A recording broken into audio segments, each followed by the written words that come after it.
നമസ്കാരം. Goodness evening ന്യൂസിലേക്ക് സ്വാഗതം. പ്രധാന വാർത്തകൾ. സിദ്ധാർത്ഥന്റെ മരണം വെറ്റിനറി സർവകലാശാല മുൻ വിസിക്ക് വീഴ്ച പറ്റിയെന്ന് ജുഡീഷ്യൽ കമ്മീഷന്റെ കണ്ടെത്തൽ. കാട്ടാന ആക്രമണത്തിൽ വയനാട്ടിൽ യുവാവ് മരിച്ച സംഭവം മന്ത്രി കേളുവിനെ വഴിയിൽ തടഞ്ഞ് നാട്ടുകാർ. കർണാടകയിൽ സ്വകാര്യ മേഖലയിൽ തദ്ദേശീയർക്ക് 100% വരെ ജോലി സംവരണം, ബില്ലിന് അംഗീകാരം. ഗാസ അഭയാർത്ഥി താവളങ്ങൾക്ക് നേരെ ആക്രമണം, മരണം 49. കാലവർഷക്കെടുതികൾക്കിടെ കേരള തീരത്ത് പുതിയ ന്യൂനമർദ്ദം രൂപപ്പെടുന്നു. വാർത്തകൾ വിശദമായി. സിദ്ധാർത്ഥന്റെ മരണത്തിൽ വയനാട് പൂക്കോട് വെറ്റിനറി സർവകലാശാലയിലെ മുൻ വിസി MR ശശീന്ദ്രനാഥിന് വീഴ്ച പറ്റിയെന്ന് കണ്ടെത്തൽ. സമയബന്ധിതമായി നടപടി എടുത്തില്ലെന്നാണ് ജുഡീഷ്യൽ കമ്മീഷൻ കണ്ടെത്തിയിരിക്കുന്നത്. MR ശശീന്ദ്രനാഥിനെ ഗവർണർ നേരത്തെ പുറത്താക്കിയിരുന്നു. സിദ്ധാർത്ഥന്റെ മരണത്തിൽ സർവകലാശാലയ്ക്ക് ഭരണപരമായ വീഴ്ച സംഭവിച്ചിട്ടുണ്ടോ എന്നതാണ് കമ്മീഷൻ അന്വേഷിച്ചത്. സർവകലാശാല vice chancellor, assistant warden, dean, ambulance driver മുതൽ സിദ്ധാർത്ഥന്റെ അച്ഛനമ്മമാർ, അധ്യാപകർ, സുഹൃത്തുക്കളും ഉൾപ്പെടെ 28 പേരിൽ നിന്ന് മൊഴിയെടുത്താണ് കമ്മീഷൻ റിപ്പോർട്ട് തയ്യാറാക്കിയത്. 2ാം വർഷ വിദ്യാർത്ഥി സിദ്ധാർത്ഥനെ ഫെബ്രുവരി 18-നാണ് ശുചിമുറിയിൽ മരിച്ച നിലയിൽ കണ്ടെത്തിയത്. അന്ന് മരണത്തിൽ ബന്ധുക്കൾ സംശയം പ്രകടിപ്പിച്ചു. UGCയുടെ ആന്റി റാഗിംഗ് സെല്ലിന് പരാതി കൊടുത്തു. പിന്നാലെ കോളേജിന്റെ റാഗിംഗ് സെൽ അന്വേഷണം നടത്തി. ആൾക്കൂട്ട വിചാരണയ്ക്കിരയായി എന്ന കണ്ടെത്തലിനു പിന്നാലെ SFI നേതാക്കൾ ഉൾപ്പെടെ 12 പേർക്ക് സസ്പെൻഷൻ നൽകി. College union president K. Arun, SFI unit secretary Amal Ishan എന്നിവരുടെ നേതൃത്വത്തിലാണ് റാഗിംഗ് എന്നായിരുന്നു കണ്ടെത്തൽ. പിന്നീട് കേസ് വിവാദമായതോടെയാണ് പോലീസ് കൃത്യമായി നടപടിയെടുക്കാൻ തയ്യാറായത്. ഒടുവിൽ സമ്മർദ്ദത്തിന് വഴങ്ങി സർക്കാർ കേസ് CBIക്ക് വിടുകയായിരുന്നു. കാട്ടാനയുടെ ആക്രമണത്തിൽ യുവാവ് മരിച്ച സംഭവത്തിൽ പ്രതിഷേധവുമായി നാട്ടുകാർ. വയനാട് കല്ലൂരിൽ മന്ത്രി OR കേളുവിനെ നാട്ടുകാർ വഴിയിൽ തടഞ്ഞു. പിന്നീട് മന്ത്രി മടങ്ങി. നാട്ടുകാർ റോഡ് ഉപരോധിച്ചു. അതേസമയം സംഭവത്തിൽ സർവകക്ഷി യോഗം നടന്നു. വയനാട് കല്ലൂർ മാറോടൂരിലെ രാജുവാണ് കൊല്ലപ്പെട്ടത്. കഴിഞ്ഞ ഞായറാഴ്ചയാണ് കാട്ടാനയുടെ ആക്രമണത്തിൽ രാജുവിന് പരിക്കേറ്റത്. ചികിത്സയിലിരിക്കെ ഇന്നലെ വൈകിട്ട് 4 മണിയോടെയാണ് രാജു മരിച്ചത്.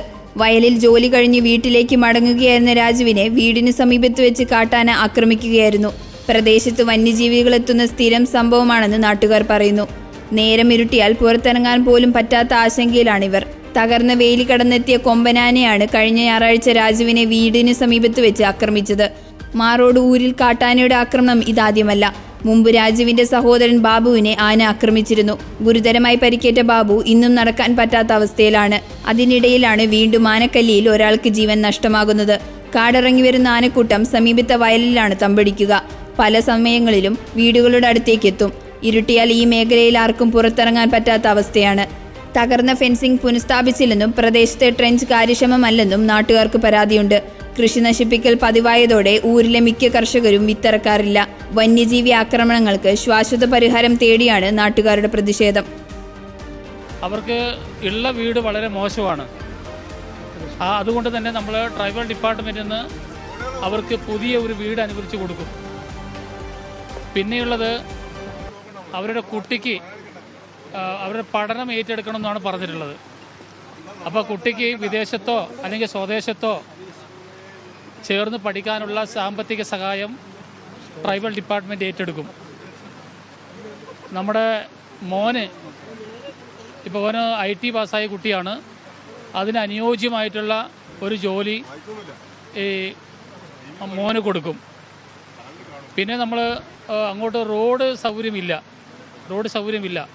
അപ്പോൾ റോഡ് സൗകര്യമില്ലാത്തത് കൊണ്ട് തന്നെ അതും ട്രൈബൽ ഡിപ്പാർട്ട്മെൻറ്റ് കോർപ്പസ് ഫണ്ടിൽ ഉൾപ്പെടുത്തി ആ റോഡ് എല്ലാവർക്കും കൂടിയിട്ട്, അവർക്ക് വേണ്ടി മാത്രമല്ല, പൊതുവേ ആ പ്രദേശത്ത് താമസിക്കുന്ന നമ്മളെല്ലാ ട്രൈബൽ കുടുംബങ്ങൾക്കും യോജിക്കുന്ന രീതിയിലുള്ള ടാറിങ് ചെയ്ത് അങ്ങോട്ടുള്ള ഭാഗം കൂടി നമ്മൾ ടാർ ചെയ്ത് കൊടുക്കും. ഇങ്ങനെയുള്ള പ്രധാനപ്പെട്ട തീരുമാനങ്ങളാണ് നമ്മൾ എടുത്തിട്ടുള്ളത്. അതിൽ മറ്റൊരു കാര്യമെന്ന് പറഞ്ഞാൽ പഞ്ചായത്ത് തലത്തിലൊരു ജാഗ്രതാ സമിതിയുണ്ട്. ആ ജാഗ്രതാ സമിതി അടിയന്തരമായി വിളിച്ചുകൂട്ടി ഈ മൺസൂൺ ആയതുകൊണ്ട് തന്നെ ഒരു 24 അവേഴ്സും ജാഗ്രത എടുക്കാനുള്ള ഒരു നടപടി സ്വീകരിക്കാൻ വേണ്ടി നിർദ്ദേശം കൊടുത്തിട്ടുണ്ട്. പിന്നെ പൊതുവായി നമ്മൾ പറഞ്ഞിട്ടുള്ള ഒരു കാര്യം എന്ന് പറയുന്നത് 50 ലക്ഷം രൂപ കോമൺ ആയിട്ട് കിട്ടണം എന്നാണ് പറഞ്ഞിട്ടുള്ളത്. അപ്പോൾ ആ 50 ലക്ഷം രൂപ നമുക്ക് കോമൺ ആയിട്ട് ഗവൺമെൻറ്റിലേക്ക് ശുപാർശ ചെയ്യാനും മാത്രമേ സാധിക്കുകയുള്ളൂ. ആ കാര്യം ഒഴിച്ച് സർവകക്ഷി യോഗത്തിൽ ഉയർന്നു വന്നിട്ടുള്ള എല്ലാ കാര്യങ്ങളും നമ്മൾ ഡെഫിനറ്റ്ലി നടപ്പാക്കാൻ വേണ്ടി നമ്മൾ തീരുമാനം എടുത്തിട്ടുണ്ട്. അതിൽ കുറേ കാര്യങ്ങൾ ട്രൈബൽ ഡിപ്പാർട്ട്മെൻറ്റും കുറേ കാര്യങ്ങൾ ഫോറസ്റ്റ് ഡിപ്പാർട്ട്മെൻറ്റും എടുത്തുകൊണ്ട് നല്ല രീതിയിൽ ആ കാര്യങ്ങൾ നമുക്ക് ഒരു പോസിറ്റീവ് തീരുമാനം എടുത്തിട്ടുണ്ട് നമ്മൾ. ഈ വന്യജീവി ആക്രമണം തടയാൻ എന്താണ് ഇപ്പോൾ ഫെൻസിങ്ങിന്റെ കാര്യത്തിലൊന്നും ഇവിടെ ഇല്ലാന്ന് പറയുന്നു, അതിലെന്താ തീരുമാനം വന്നിരിക്കുന്നത്? അതെ, ആ ഭാഗം ഇപ്പോൾ നിലവിലൊരു പദ്ധതിയുണ്ട്. ഇപ്പോൾ ഫെൻസിങ്ങിൻ്റെ നിലവിലൊരു പദ്ധതിയുണ്ട്, RKV പദ്ധതിയുണ്ട്. ആ ഭാഗത്ത് അടിയന്തരമായിട്ട് ഇപ്പോൾ ജില്ലയിൽ അനുവദിക്കപ്പെട്ടിട്ടുള്ള ഫെൻസിംഗ് ഉണ്ട്. ആ ഫണ്ട് ഉപയോഗിച്ച് അടിയന്തരമായിട്ട് ആ ഭാഗത്ത് ഫെൻസിങ് ക്രമീകരിക്കാനും, ആ ഫെൻസിങ് ക്രമീകരിക്കുമ്പോൾ അതിനോടൊപ്പം ലൈറ്റ് ആവശ്യമായിട്ടുള്ള കാര്യങ്ങളും കൂടി ചെയ്യാൻ വേണ്ടി നിർദ്ദേശം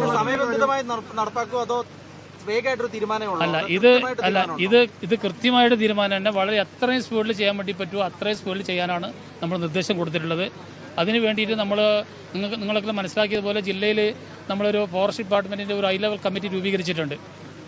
അപ്പോൾ ആ ഹൈ ലെവൽ കമ്മിറ്റി നമ്മൾ അടുത്ത ആഴ്ച തന്നെ മിനിസ്റ്ററുടെ എൻ്റെ സാന്നിധ്യത്തിലും വനം മന്ത്രിയുടെ സാന്നിധ്യത്തിലും നമ്മൾ നിയമസഭയായതുകൊണ്ടാണ് ടേക്കപ്പ് ചെയ്യാൻ സാധിക്കാതെ വന്നത്.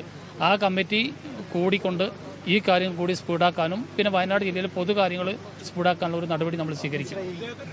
പശ്ചിമ ബംഗാളിലെ ന്യൂ ജയ്പാൽഗുഡിയിൽ ട്രെയിനുകൾ കൂട്ടിയിടിച്ചുണ്ടായ അപകടത്തിലേക്ക് നയിച്ചത് ചരക്ക് തീവണ്ടിയുടെ ലോക്കോ പൈലറ്റ് സിഗ്നൽ തെറ്റായി വ്യാഖ്യാനിച്ചതെന്ന് CRS റിപ്പോർട്ട്. ചരക്ക് തീവണ്ടിയുടെ ലോക്കോ പൈലറ്റിന്റെ ഭാഗത്തു നിന്ന് വന്ന പിഴവാണ് അപകടത്തിലേക്ക് നയിച്ചത്. കാഞ്ചൻജംഗ എക്സ്പ്രസിന്റെ ലോക്കോ പൈലറ്റിന് ക്ലീൻ ചീറ്റ് നൽകുന്നതാണ് നിലവിൽ പുറത്തു വന്നിരിക്കുന്ന റിപ്പോർട്ട്. ഓട്ടോമേറ്റഡ് സിഗ്നൽ സംവിധാനമില്ലാത്ത പ്രദേശങ്ങളിൽ പാലിക്കേണ്ട വേഗപരിധിയെക്കുറിച്ച് ലോക്കോ പൈലറ്റിന് ആവശ്യമായ നിർദ്ദേശം നൽകിയിരുന്നില്ല. ലോക്കോ പൈലറ്റിനും ട്രെയിൻ മാനേജർക്കും വോക്കി ടോക്കി നൽകിയിരുന്നുവെങ്കിൽ അപകടം ഒഴിവാക്കാമായിരുന്നുവെന്നും റിപ്പോർട്ടിൽ പറയുന്നുണ്ട്. അപകടത്തിൽ മരിച്ച എക്സ്പ്രസ് തീവണ്ടിയുടെ ലോക്കോ പൈലറ്റ് അനിൽകുമാറിന്റെ ആത്മാവിന് ഇതോടെ സമാധാനമായി വിശ്രമിക്കാമെന്ന് അദ്ദേഹത്തിന്റെ ഭാര്യ പ്രതികരിച്ചു. അപകടത്തിന് പിന്നാലെ തന്റെ ഭർത്താവിനെയായിരുന്നു പഴിച്ചത്. അന്വേഷണം ആരംഭിക്കുന്നതിന് മുൻപ് അനിലിനെ കുറ്റപ്പെടുത്തിയത് ഞെട്ടിലുണ്ടാക്കി. എന്നാൽ റെയിൽവേ ശരിയായ അന്വേഷണം നടത്തിയതിൽ സന്തോഷമുണ്ടെന്നും അവർ കൂട്ടിച്ചേർത്തു. ജൂൺ 17 രാവിലെ 9:30 ഡാർജിലിംഗിലെ രംഗ്പാനിക്ക് സമീപമാണ് രാജ്യത്തെ നടുക്കിയ തീവണ്ടി അപകടമുണ്ടായത്. സിൽഗുഡിയയിലെ ന്യൂ ജൽഗുഡ് സ്റ്റേഷൻ പിന്നിട്ട് 30 കിലോമീറ്റർ അകലെ രംഗപാണിക്കു സമീപം കജിഗാം എക്സ്പ്രസിന് പിന്നിലേക്ക് സിഗ്നൽ തെറ്റിച്ചെത്തിയ ഗുഡ്സ് ഇടിച്ചു കയറുകയായിരുന്നു. അപകടത്തിൽ 10 പേർക്ക് ജീവൻ നഷ്ടമായി, നിരവധി പേർക്ക് പരിക്കേൽക്കുകയും ചെയ്തു. 100 കോടി രൂപയുടെ ഭൂമി തട്ടിപ്പ് കേസിൽ തമിഴ്നാട് മുൻ മന്ത്രി മുതിർന്ന AIDMK നേതാവുമായ MR വിജയഭാസ്കർ അറസ്റ്റിലായി. പീച്ചിക്കടുത്ത് വിലങ്ങന്നൂരിലെ വാടക വീട്ടിൽ നിന്നാണ് വിജയഭാസ്കറിനെയും സഹായി പ്രവീണിനെയും തമിഴ്നാട് CBCID ഉദ്യോഗസ്ഥർ അറസ്റ്റ് ചെയ്തത്. 100 കോടി രൂപയുടെ ഭൂമി തട്ടിപ്പ് കേസിൽ പീച്ചി പോലീസ് സ്റ്റേഷനിലെത്തിച്ച പ്രതികളെ കോടതിയിൽ ഹാജരാക്കിയ ശേഷം തമിഴ്നാട്ടിലേക്ക് കൊണ്ടുപോയി. തമിഴ്നാട്ടിലെ കരൂർ ജില്ലയിലുള്ള പ്രകാശ് എന്നയാളുടെ 100 കോടി രൂപയുടെ വിലമതിക്കുന്ന 22 ഏക്കർ ഭൂമി വിജയഭാസ്കറും സഹായികളും ചേർന്ന് വ്യാജരേഖകൾ ചമച്ച് തട്ടിയെടുത്തതെന്നാണ് കേസ്. ഇതിനു പുറമെ പ്രകാശ്, ഭാര്യ P ശശികല, മകൾ P ശോഭന എന്നിവരെ ഭീഷണിപ്പെടുത്തിയതിനും വിജയഭാസ്കറിനെതിരെ കേസുണ്ട്. ആദ്യം കരൂർ പോലീസ് അന്വേഷിച്ച കേസ് പിന്നീട് CBCID ഏറ്റെടുക്കുകയായിരുന്നു. വിജയഭാസ്കർ, സഹോദരൻ ശേഖർ എന്നിവർ ഉൾപ്പെടെ 13 പേർക്കെതിരെയാണ് കേസ് രജിസ്റ്റർ ചെയ്തിരിക്കുന്നത്. അറസ്റ്റിലാകാൻ സാധ്യതയുണ്ടെന്ന് കണ്ടതോടെ വിജയഭാസ്കർ ജൂൺ 13 കരൂർ സെഷൻസ് കോടതിയിൽ മുൻകൂർ ജാമ്യാപേക്ഷ നൽകിയിരുന്നു. ജൂൺ 25 ജാമ്യാപേക്ഷ തള്ളിയതോടെയാണ് വിജയഭാസ്കർ ഒളിവിൽ പോയത്. വിജയഭാസ്കറിന്റെ ജാമ്യാപേക്ഷ നാളെ മദ്രാസ് ഹൈക്കോടതിയുടെ മധുര ബെഞ്ച് പരിഗണിക്കാനിരിക്കെയാണ് ഇന്ന് അറസ്റ്റ് ഉണ്ടായിരിക്കുന്നത്. വിജയഭാസ്കർ കേരളത്തിലുണ്ടെന്ന രഹസ്യ വിവരത്തിന്റെ അടിസ്ഥാനത്തിലായിരുന്നു അറസ്റ്റ്.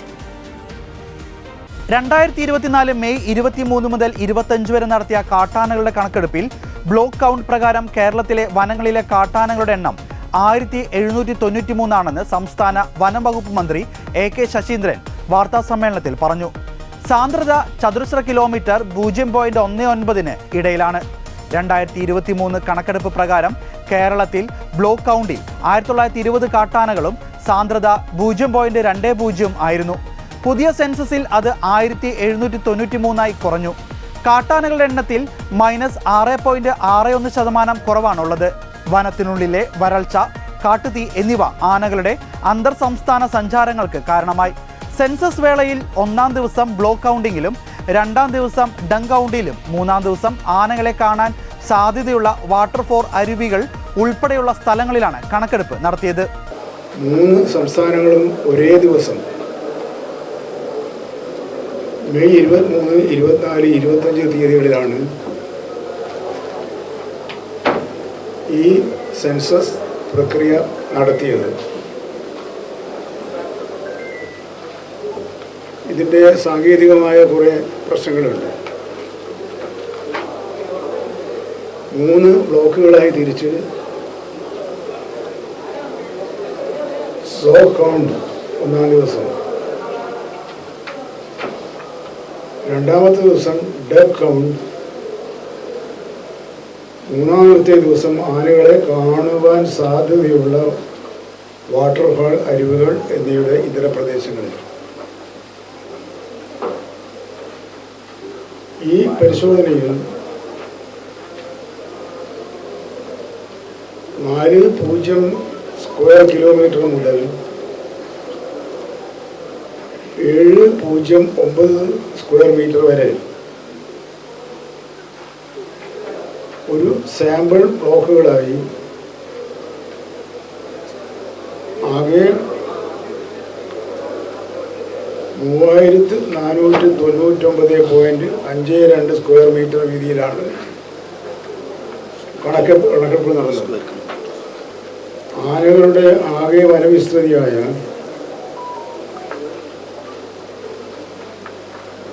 9822.708 സ്ക്വയർ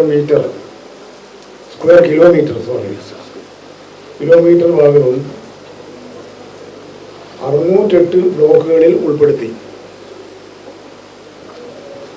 ബ്ലോക്ക് കൗണ്ട് വേളയിൽ 233 ആനക്കൂട്ടങ്ങളെയാണ് കണ്ടെത്തിയത്. കൊറ്റിയാൻ ഉൾപ്പെടെയാണ് ആ കൂട്ടങ്ങൾ. അവയിൽ എല്ലാം കൂടി 652 ആനകളെ എണ്ണുകയുണ്ടായി.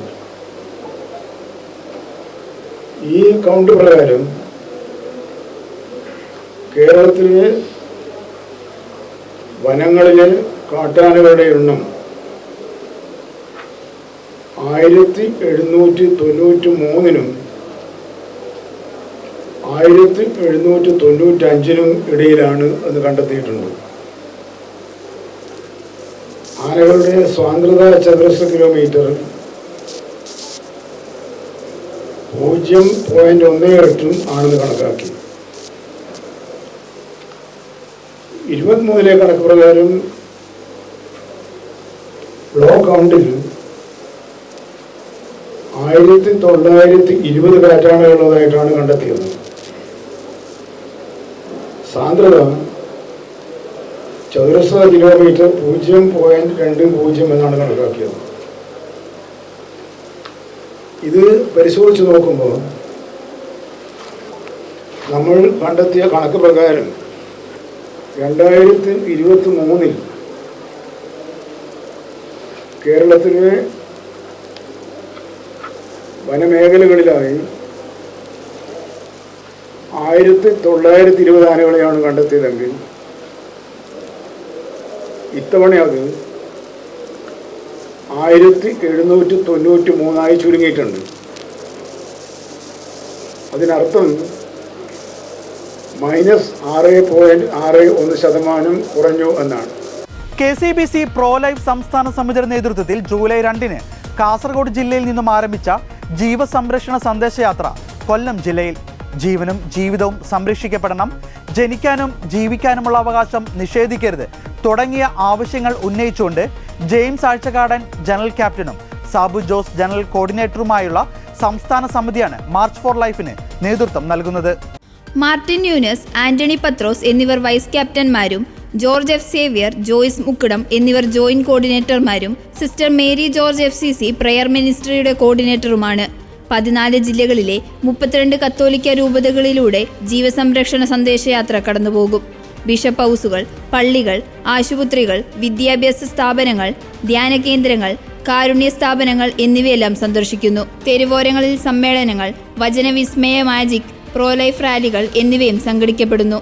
കണ്ണൂർ, തലശ്ശേരി, മാനന്തവാടി, ബത്തേരി, താമരശ്ശേരി, കോഴിക്കോട്, പാലക്കാട്, സുൽത്താൻപേട്ട്, തൃശൂർ, കോട്ടപ്പുറം, ഇരിഞ്ഞാലക്കുട, എറണാകുളം, വരാപ്പുഴ, മൂവാറ്റുപുഴ, കോതമംഗലം, ഇടുക്കി, കാഞ്ഞിരപ്പള്ളി, പാല, കോട്ടയം, വിജയപുരം, ചങ്ങനാശ്ശേരി, ആലപ്പുഴ, തിരുവല്ല, മാവേലിക്കര, പത്തനംതിട്ട രൂപതകൾ സന്ദർശിച്ചു. കൊല്ലം രൂപതയുടെ അധ്യക്ഷൻ ബിഷപ്പ് ഡോക്ടർ പോൾ ആന്റണി മുല്ലശ്ശേരിയാണ് KCBC പ്രോ ലൈഫ് സമിതിയുടെയും ഫാമിലി കമ്മീഷന്റെയും ചെയർമാൻ. KCBC പ്രോ ലൈഫ് സമിതിക്ക് സംസ്ഥാന തലത്തിൽ ഏകോപന സംവിധാനവും രൂപതകളിൽ പ്രോ ലൈഫ് സമിതികളുമുണ്ട്. ഡയറക്ടർ ഫാദർ ക്ലീറ്റസ് കതിരപ്പറമ്പിൽ, Sabu Jose, George F Xavier, animator sister Mary George, president Johnson C Abraham, general secretary James Azhchangadan ഉൾപ്പെടുന്ന 15-അംഗ സമിതി സംസ്ഥാന തലത്തിൽ നേതൃത്വം നൽകുന്നു. മനുഷ്യജീവന്റെ സമഗ്ര സംരക്ഷണമാണ് KCBC പ്രോ ലൈഫ് സമിതിയുടെ ലക്ഷ്യം. ജീവസമൃദ്ധി എന്ന പേരിൽ കൂടുതൽ മക്കളുള്ള 1000-ഓളം കുടുംബങ്ങളെ 2011 ആദരിച്ചത് പ്രോ ലൈഫ് സമിതിയായിരുന്നു. കത്തോലിക്ക സഭ ആഗോളതലത്തിൽ കാരുണ്യവർഷം ആചരിച്ചപ്പോൾ കാരുണ്യ കേരള സന്ദേശയാത്ര നടത്തി 1000-ഓളം ജീവകാരുണ്യ സ്ഥാപനങ്ങളെയും പ്രസ്ഥാനങ്ങളെയും കാരുണ്യ പ്രവർത്തകരെയും ആദരിച്ചിരുന്നു. ആഗോളതലത്തിൽ മനുഷ്യജീവന്റെ സംരക്ഷണത്തിനു വേണ്ടി പ്രാർത്ഥിക്കുകയും ശക്തമായ കർമ്മ പദ്ധതികൾ ആവിഷ്കരിക്കുവാനും പ്രോ ലൈഫ് പ്രവർത്തകർ ശ്രദ്ധിക്കുന്നു. KCBCയുടെ പ്രസിഡന്റും മലങ്കര കത്തോലിക്ക സഭയുടെ അധ്യക്ഷനുമായ കർദിനാൾ ക്ലിമിസ് മാർ ബസേലിയോസ്, സീറോ മലബാർ സഭയുടെ major archbishop Mar Raphael Thattil, KRLCC chairman bishop doctor Varghese Chakkalakkal എന്നിവർ മുഖ്യ രക്ഷാധികാരികളായുള്ള സമിതിയുടെ നേതൃത്വത്തിലാണ് ജീവസംരക്ഷണ സന്ദേശയാത്ര നടക്കുന്നത്. സമാപന സമ്മേളനം ജൂലൈ 18 തിരുവനന്തപുരത്ത് നടക്കും. വിവിധ രൂപതകളിലെ മെത്രാന്മാരും പ്രോ ലൈഫ് പ്രവർത്തകരും പങ്കെടുക്കും. 300 കേന്ദ്രങ്ങളിലൂടെ കടന്നുപോകുന്ന ജീവസംരക്ഷണ യാത്രയിലൂടെ കുറഞ്ഞത് 10 ലക്ഷം വ്യക്തികൾക്ക് പ്രോ ലൈഫ് സന്ദേശങ്ങൾ നൽകുവാൻ കഴിയുമെന്ന് ജനറൽ കോർഡിനേറ്റർ സാബു ജോസ് പറഞ്ഞു. ഗുജറാത്തിൽ ചന്ദിപ്പുര വൈറസ് ബാധയെ തുടർന്ന് ചൊവ്വാഴ്ച 2 കുട്ടികൾ കൂടി മരിച്ചു. ഇതോടെ അപൂർവ വൈറസ് ബാധിച്ച് സംസ്ഥാനത്ത് മരിച്ചവരുടെ എണ്ണം 8 എന്ന് ആരോഗ്യമന്ത്രി ഋഷികേശ് പട്ടേൽ അറിയിച്ചു. ആകെ 14 പേർക്കാണ് രോഗം ബാധിച്ചത്. സബർകാന്ത, ആരവല്ലി, മഹിസാഗർ, ഖേദ മെഹ്സാന, രാജ്കോട്ട് ജില്ലകളിലാണ് കേസുകൾ റിപ്പോർട്ട് ചെയ്തിട്ടുള്ളതെന്നും മന്ത്രി പറഞ്ഞു. അയൽ സംസ്ഥാനങ്ങളായ രാജസ്ഥാനിൽ നിന്നും മഹാരാഷ്ട്രയിൽ നിന്നുമുള്ള 2 പേർ കൂടി ഗുജറാത്തിൽ ചികിത്സ തേടിയിരുന്നു. അതിൽ രാജസ്ഥാൻ സ്വദേശി കഴിഞ്ഞ ദിവസം മരിച്ചു. സബർകാന്ത് ജില്ലയിൽ നിന്നുള്ള 2ഉം അരുവല്ലയിൽ നിന്നുള്ള 3ഉം മഹാസാഗർ, രാജ്കോട്ട് ജില്ലകളിൽ നിന്നുള്ള 1 വീതവുമാണ് സംസ്ഥാനത്ത് വൈറസ് ബാധിച്ച് ചികിത്സയിലിരിക്കെ മരിച്ചത്. ചണ്ഡീപൂർ വൈറസിനെ കുറിച്ച് പഠിക്കുവാനും മുൻകരുതലെടുക്കുവാനും പ്രത്യേക സംഘത്തെ നിയോഗിച്ചതായി ആരോഗ്യമന്ത്രി പറഞ്ഞു. മരണസാധ്യത കൂടുതലായ രോഗത്തിന് എത്രയും വേഗം ചികിത്സ ലഭിക്കേണ്ടതുണ്ടെന്നും കമ്മ്യൂണിറ്റി ഹെൽത്ത് സെന്ററുകളെയും പ്രാഥമിക ആരോഗ്യ കേന്ദ്രങ്ങളെയും ഏകോപിപ്പിച്ചുകൊണ്ട് രക്ഷാപ്രവർത്തനങ്ങൾ സജീവമാണെന്നും മന്ത്രി അറിയിച്ചു. സബർകാന്തയിലെ ഹിമന്ത് നഗറിലെ സിവിൽ ആശുപത്രിയിലാണ് ആദ്യത്തെ 4 കേസുകൾ റിപ്പോർട്ട് ചെയ്തത്. സ്ഥിരീകരിക്കാനായി രോഗികളുടെ രക്തസാമ്പിളുകൾ പൂനെ ആസ്ഥാനമായ നാഷണൽ ഇൻസ്റ്റിറ്റ്യൂട്ട് ഓഫ് വൈറോളജിയിലേക്ക് അയച്ചിരിക്കുകയാണ്. ശക്തമായ പനി, മസ്തിഷ്ക ജ്വരം എന്നിവയാണ് വൈറസ് രോഗലക്ഷണങ്ങൾ. കൊതുകുകൾ, ഈച്ചകൾ തുടങ്ങിയവയാണ് രോഗം പരത്തുന്നത്. കർണാടകത്തിൽ സ്വകാര്യ മേഖലയിൽ തദ്ദേശീയർക്ക് 100% നിയമനങ്ങൾ സംവരണം ചെയ്യാൻ ലക്ഷ്യമിടുന്ന ബില്ലിന് കർണാടക മന്ത്രിസഭ അംഗീകാരം നൽകി. ഗ്രൂപ്പ് C, ഗ്രൂപ്പ് D പോസ്റ്റുകളിലായിരിക്കും സംവരണം. കന്നഡക്കാരുടെ ക്ഷേമത്തിനാണ് തങ്ങളുടെ പ്രഥമ പരിഗണനയെന്ന് മുഖ്യമന്ത്രി സിദ്ധരാമയ്യ എക്സിൽ കുറിച്ചു. ജനങ്ങൾക്ക് കർണാടകയിൽ ജോലി നൽകി സ്വന്തം നാട്ടിൽ തന്നെ ജീവിക്കാൻ അവസരം നൽകാനാണ് തന്റെ സർക്കാർ ആഗ്രഹിക്കുന്നതെന്നും അദ്ദേഹം കൂട്ടിച്ചേർത്തു. സംസ്ഥാനത്ത് വ്യവസായ മേഖലയിൽ തദ്ദേശീയർക്ക് 75% വരെ നിയമനങ്ങൾ സംവരണം ചെയ്യുവാൻ ലക്ഷ്യമിടുന്ന ബില്ലിന് സഭ അംഗീകാരം നൽകി. കർണാടകത്തിൽ ജനിച്ചു വളർന്നവർക്കൊപ്പം 15 വർഷമായി കർണാടകത്തിൽ സ്ഥിരതാമസമാക്കിയവരും കന്നഡ എഴുതാനും വായിക്കാനും പറയാനും അറിയുന്നവർക്കുമായി സംവരണം നൽകാനാണ് ബില്ലിലെ വ്യവസ്ഥ. വ്യവസായ സ്ഥാപനങ്ങളിലും ഫാക്ടറികളിലും മറ്റു സ്ഥാപനങ്ങളിലും മാനേജ്മെന്റ് തസ്തികകളിൽ 50%, മാനേജ്മെന്റ് ഇതര തസ്തികകളിൽ 75% തദ്ദേശീയർക്ക് സംവരണം ചെയ്യാനാണ് ബിൽ വ്യവസ്ഥ ചെയ്യുന്നത്. Karnataka state employment of local candidates in the industries, factories and other establishment bill 2024 എന്ന പേരിൽ രൂപം നൽകിയ ബില്ലിനാണ് അംഗീകാരം നൽകിയത്. ജോലിക്കുള്ള അപേക്ഷകർ കന്നഡ ഭാഷ ഒരു വിഷയമായി പഠിച്ച് 10ാം ക്ലാസ് പരീക്ഷ പാസ്സായിരിക്കണം. അല്ലെങ്കിൽ സർക്കാർ വിജ്ഞാപനം ചെയ്യുന്ന നോഡൽ ഏജൻസി നടത്തുന്ന കന്നഡ നൈപുണ്യ ടെസ്റ്റ് പാസ്സാകണം. അപേക്ഷകരായി വേണ്ടത്ര തദ്ദേശീയരെത്തിയില്ലെങ്കിൽ നിയമനത്തിൽ ഇളവ് വരുത്താൻ സ്ഥാപനം സർക്കാരിന് അപേക്ഷ നൽകണം. അന്വേഷണം നടത്തിയ ശേഷം സർക്കാർ ആവശ്യമായ ഉത്തരവ് നൽകും. അതേസമയം തദ്ദേശീയരായ അപേക്ഷകർ മാനേജ്മെന്റ് തസ്തികകളിൽ 25%, മാനേജ്മെന്റ് ഇതര തസ്തികകളിൽ 50% കുറയാൻ പാടില്ലെന്നും ബിൽ വ്യവസ്ഥ ചെയ്യുന്നു. നിയമം ലംഘിക്കുന്ന സ്ഥാപനങ്ങൾക്ക് 10,000 രൂപ മുതൽ 25,000 രൂപ വരെ പിഴയിടുമെന്നും ബിൽ വ്യവസ്ഥ ചെയ്യുന്നു. തെക്കൻ ഗാസയിലെയും മധ്യ ഗാസയിലെയും അഭയാർത്ഥി താവളങ്ങൾക്ക് നേരെ ഇസ്രായേൽ നടത്തിയ വ്യോമാക്രമണങ്ങളിൽ കുട്ടികൾ ഉൾപ്പെടെ 40 പേർ കൊല്ലപ്പെട്ടു. 100ഓളം പേർക്ക് പരിക്കേറ്റു. ഇതിനു പുറമെ ഗാസയുടെ വിവിധ മേഖലകളിലുണ്ടായ ആക്രമണങ്ങളിൽ 9 പേർ മരിച്ചതായും ഗാസ ആരോഗ്യ മന്ത്രാലയം അറിയിച്ചു.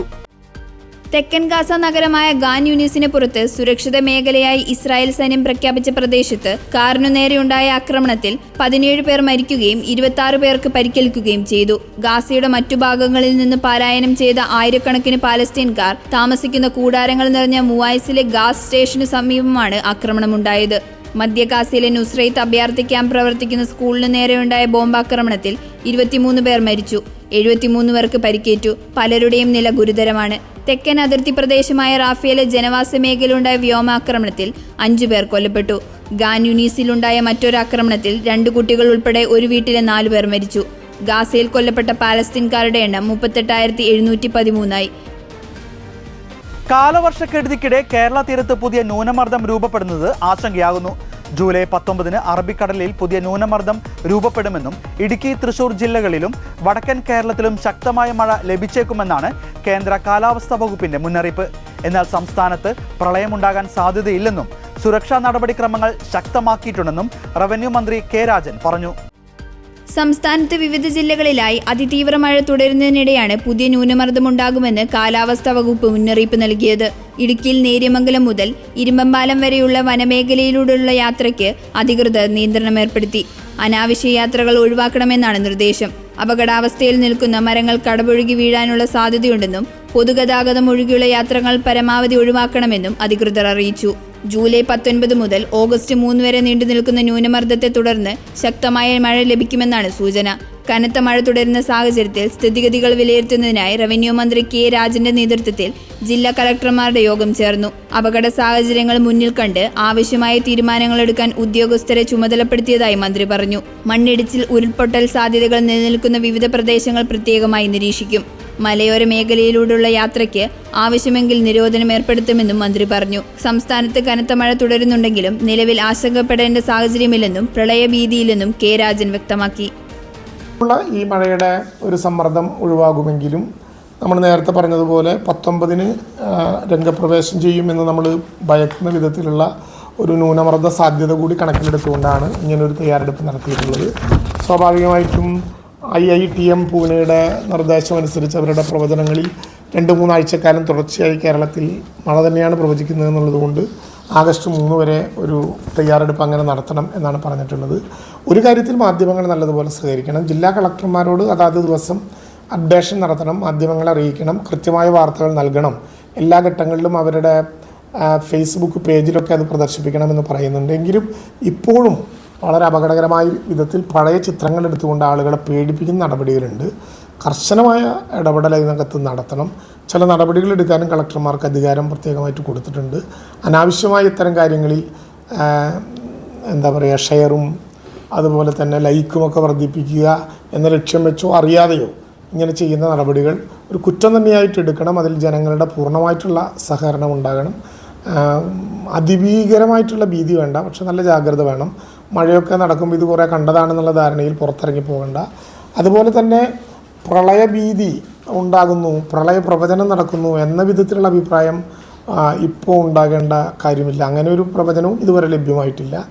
ഡാമുകൾ ചിലത് റെഡ് അലർട്ട് വന്ന ഡാമുകളുണ്ട്, പക്ഷേ അപകടകരമായ ഒരു സ്ഥിതിവിശേഷവുമില്ല. റൂൾ കർവ് അനുസരിച്ച് പതുക്കെ വിട്ടുകൊണ്ടിരിക്കുകയാണ്. തുറന്ന ഒരുപാട് ഡാമുകളുണ്ട്. ആ ഡാമുകളിലൊക്കെ ഇപ്പോൾ നമ്മുടെ സെൻട്രൽ നമ്മുടെ ഇലക്ട്രിസിറ്റി വകുപ്പിൻ്റെ തന്നെ 6 ഡാമുകളിൽ പ്രളയം ഉണ്ടാകും. ആ വിധത്തിലൊരു ഭീതി ഈ സാഹചര്യത്തിലില്ല. എന്തായാലും 19-ൻ്റെ ന്യൂനമർദ്ദം പ്രവചിക്കപ്പെട്ട ന്യൂനമർദ്ദം വന്നതിന് ശേഷം ആ കാര്യങ്ങൾ കുറേ കൂടി നല്ലതുപോലെ നമുക്ക് നോക്കാം. എന്തായാലും മുഖ്യമന്ത്രി തന്നെ ഇതുമായി ബന്ധപ്പെട്ട് 2-3 യോഗങ്ങൾ നടത്തി. എല്ലാ വകുപ്പ് മേധാവികളും അതത് വകുപ്പിലെ അത്തരം പ്രവർത്തനങ്ങളെ ഏകോപിപ്പിക്കുന്നുണ്ട്. മഴ ഉണ്ടാകുന്നു എന്നുള്ളതൊരു യാഥാർത്ഥ്യമാണെങ്കിലും നമുക്ക് ദുരന്തങ്ങൾ പരമാവധി ഇല്ലാതെ, ഇത്തവണ ഞാൻ പറഞ്ഞല്ലോ സാധാരണ മുങ്ങി മരണങ്ങളാണ് കൂടുതലെങ്കിൽ ഇത്തവണ മരം ഇലക്ട്രിക് കമ്പിയിൽ വീണും ഉണ്ടാകുന്ന ദുഃഖകരമായിട്ടുള്ള അനുഭവങ്ങൾ കൂടിയുണ്ട്. അപ്പോൾ അതുകൊണ്ട് കുറച്ചുകൂടി ജാഗ്രത പാലിക്കാൻ എല്ലാവർക്കും നിർദ്ദേശം നൽകി. സഹകരിക്കണം. ധാരാളമായ കോളുകൾ വരുന്നത് കൊണ്ട് ചില പ്രയാസങ്ങൾ ചിലപ്പോൾ KCB ഓഫീസുകളിലൊക്കെ ഉണ്ടാകും. അത് ശ്രദ്ധയോടുകൂടി കൈകാര്യം ചെയ്യണം. ജനങ്ങളും അതുമായി ബന്ധപ്പെട്ട് നല്ല സഹായം ഉണ്ടാകണം. രാവിലത്തെ നടത്തക്കാർ, അതുപോലെ തന്നെ ഈ പത്രം, പാല് വിതരണക്കാർ വളരെ ശ്രദ്ധയോടുകൂടി ആ കാര്യങ്ങളിൽ പോകണം എന്ന് പറഞ്ഞിട്ടുണ്ട്. വലിയ മഴയും ഇടിവെട്ടും കാറ്റുമൊക്കെ ഉണ്ടായ സ്ഥലങ്ങളിൽ പ്രഭാത സവാരി ഒഴിവാക്കിയാലും പ്രയാസമില്ല. ആരെങ്കിലും എന്തെങ്കിലും വിവരം കിട്ടുന്നുണ്ടെങ്കിൽ ഈ പറയുന്ന കൺട്രോൾ റൂമുകളിൽ അറിയിക്കാനും ഒരു ശ്രദ്ധ കാണിക്കേണ്ടതുണ്ട്. ഇതോടെ ഗുഡ്നസ് ഈവനിംഗ് ന്യൂസ് ഇവിടെ പൂർണ്ണമാവുകയാണ്. കൂടുതൽ വാർത്താ അപ്ഡേറ്റുകൾക്കായി ഗുഡ്നസ് ന്യൂസ് ചാനൽ സന്ദർശിക്കുക. നന്ദി.